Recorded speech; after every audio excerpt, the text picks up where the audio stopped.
Hi, my name is Joshua Brockett, and today I'll be presenting my persuasive speech. In the audience, I have my brother Jacob behind the camera, and my brother's friend James, too. So, my persuasive speech is why the federal minimum wage should be increased. So the purpose of this presentation is to persuade the audience to take a stand and vote for increasing the federal minimum wage, or at least change their mind or influence them in some way to take action. So, according to CNBC.com and the Montana Department of Labor and Industry, in 1997, the federal minimum wage was $5.15, while the average cost of a public four-year college was around $4,700. Now, in today's time, the federal minimum wage has only increased $2 in a over almost 30-year period, whereas the average college tuition has doubled in price and has gone to at least $9,300 per semester.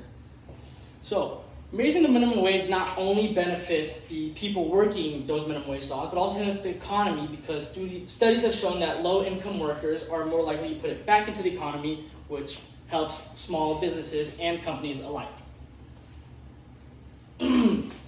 So, the first one is, according to an article written in 2017 on Bernie Sanders' Senate.gov, a 20% of working families earning the $7.25 minimum wage or below live in poverty. 13% earning up to $12 an hour live in poverty, and 5% with a worker earning up to $16 per hour live in poverty. So, what that means is some of these workers aren't able to afford basic necessities like health care, maybe food, maybe water. They can't pay their rent, they might live with their parents, or they just can't feed their families. And what this might do is it causes financial strain. And since they have financial strain, they might get multiple jobs. And this can also negatively affect their home environment, because it can be taken out on the family. I don't know what might happen, but yeah. And so the most percent of total minimum workers by age group most affected is the age group of 16 to 24, where we have 44.3% of minimum wage of this demographic, being part of the minimum wage workers. Almost 50% are under 25. And so almost 1.1 million Americans earn less than or equal to the minimum wage as of 2021, and that is 1.4% of all hourly paid workers. And according to Zippia.com, the most affected people are under 25, like I said. And one example of a person who has worked minimum wage and hasn't had a good time is someone named Peter Simpkins of Las Vegas. He is 32 years old, and he lives with his parents because he can't afford to get an apartment on his own. And he says that, in his words, it's cruel. So, for a plan to use to maybe help these people get out of poverty or help them earn a livable wage, one plan is to increase the minimum wage to $15 an hour in a 5-year period.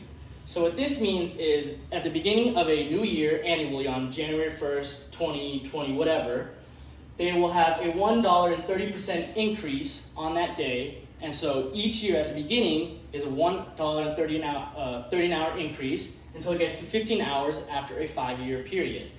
And so this is good because it means it would raise the wages of 27.3 million workers, and it would lift 1.3 million families out of the poverty line. So the results of this plan is it could boost the economy, because like I said, if more low-wage workers if they earn more, they're more to put back into the economy. So as they earn more, they also put back more into the economy. And so, like I said, it can help millions out of poverty, 1.3.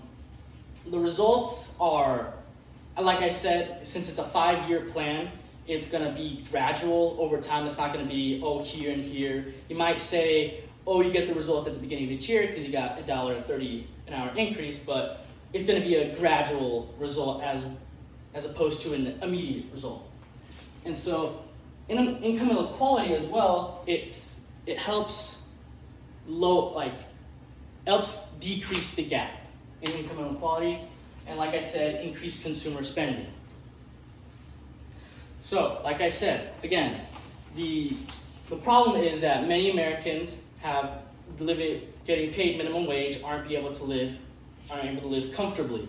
So that means that we should implement a plan to help these Americans. Like I said, the $15 an hour plan. So my call to action to you, the audience, is to persuade you to go online, research anything you can about the minimum wage in your state, do what you can to help advocate for or support it, do whatever you can.